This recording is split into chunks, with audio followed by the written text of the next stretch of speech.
Кыргызстандын базарларында айыл чарба продукцияларын биринчилерден болуп базарга дал ушул Шамалдуу Сайлык дыйкандар алып чыгышат.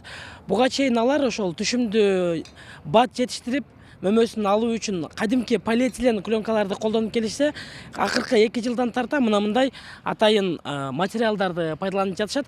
Мунун артыкчылыгы өсүмдүккө абаны өткөрүп жана жамгыр жааган күндөрү суу өткөрүп, температура төмөндөп кеткен учурда -5 градуска чейин жылуулукту кармап берип турат.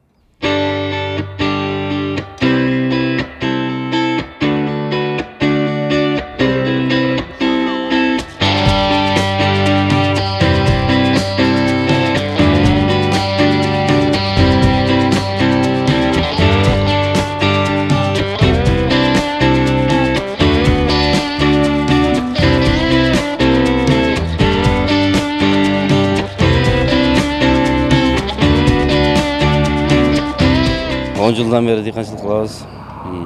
Болгарский деле ошо 8-9 жыл болуп калды болгарский экенибизге. Общий 3 гектар жер иштетебиз.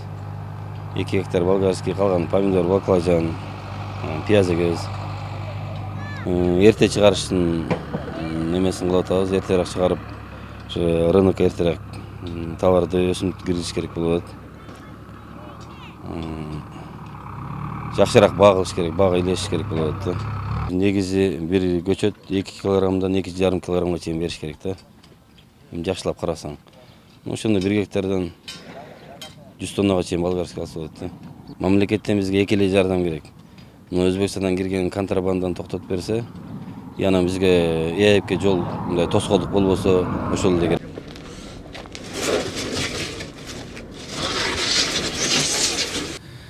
Бул материалды Москвадан алдырдык. Москвадан агроволокно деп сатып беришти. Бул материалдын артыкчылыгы абаны бирдей кармап берет. Өтө ысыкта дагы, өтө суук болуп кетет турган болсо дагы бирдей кармап берет экен да. Бул дышиш экен. Мисалы үчүн үстүнөн мурун пленка жапканбыз. Пленкалар аба киргизбестен өтө эле ысып кеткен да. Өсүмдүктөргө өтө зыян болчу эле. Быйыл Кудай буйруса биринчи жыл жаап атабыз. Көрөбүз кандай артыкчылыктарын. Бизге тияктан түшүндүргөнү боюнча -5ке чейин кармайт деп айтышты. -5тен кудай сактасын. Анан өтө ысып кеткенде дагы, мисалы үчүн сыртта 30 градус болсо, бунун ичи 20 градус ушундай бир температура кармап берет экен да.